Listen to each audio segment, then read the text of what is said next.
हमारा ब्रह्मांड प्राचीन और विशाल दोनों है और हर दिन आगे और तेजी से विस्तार हो रहा है। यह तेज करने वाला ब्रह्मांड, इसके पीछे प्रतीत होने वाली काली ऊर्जा और बिग बैंग की सटीक प्रकृति, ब्रह्मांड के प्रारंभिक विकास जैसी अन्य पहेलियां ब्रह्मांड विज्ञान की महान पहेली में से है। एक समय था जब वैज्ञानिकों ने सोचा था कि पृथ्वी ब्रह्मांड के केंद्र में है। ब्रह्मांड का जन्म एक महान विस्फोट के कारण हुआ है। लगभग 12 से 14 अरब वर्ष पूर्व संपूर्ण ब्रह्मांड एक परमाणुविक इकाई के रूप में अति संगठित था। उस समय और स्थान जैसी कोई वस्तु अस्तित्व में नहीं थी। लगभग 13.7 अरब वर्ष पूर्व इस महान विस्फोट से अत्यधिक ऊर्जा का उत्सर्जन हुआ और हर 10 से 24 सेकंड में यह धमाका 2 गुना बड़ा होता गया।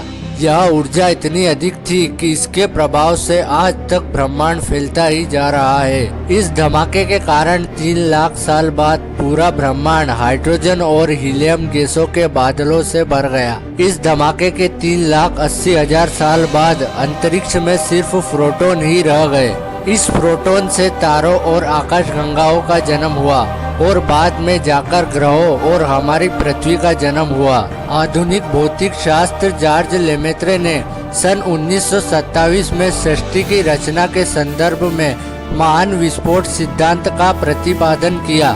इस सिद्धांत के द्वारा उन्होंने दावा किया कि ब्रह्मांड सबसे पहले एक बहुत विशाल और भारी गोला था, जिसमें एक समय के बाद बहुत जबरदस्त धमाका हुआ और इस धमाके से होने वाले टुकड़ों ने अंतरिक्ष में जाकर धीरे धीरे तारों और ग्रहों का रूप ले लिया।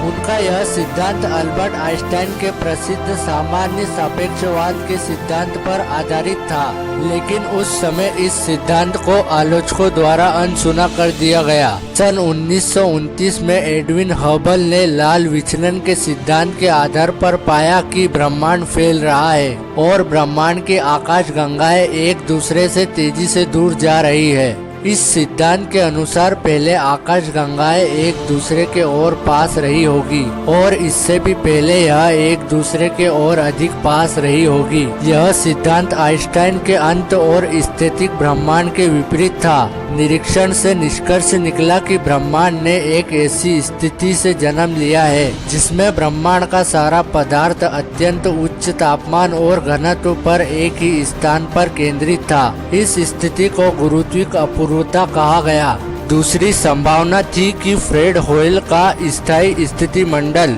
जिसमें दूर होती आकाशगंगाओं के बीच में हमेशा नए पदार्थों की उत्पत्ति का प्रतिपादन था।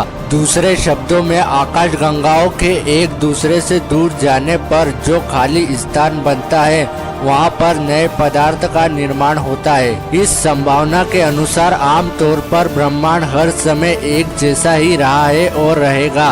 होटेल ही वह व्यक्ति थे जिन्होंने लेमेत्रे के महान विस्फोट सिद्धांत का मजाक उड़ाते हुए इस बिग बैंग आइडिया का नाम दिया था। काफी समय तक वैज्ञानिक इन दोनों सिद्धांतों के बीच पर विभाजित रहे, लेकिन समय के समय वैज्ञानिक प्रयोगों और निरीक्षण से महाविस्फोट के सिद्धांत को बल मिलता गया।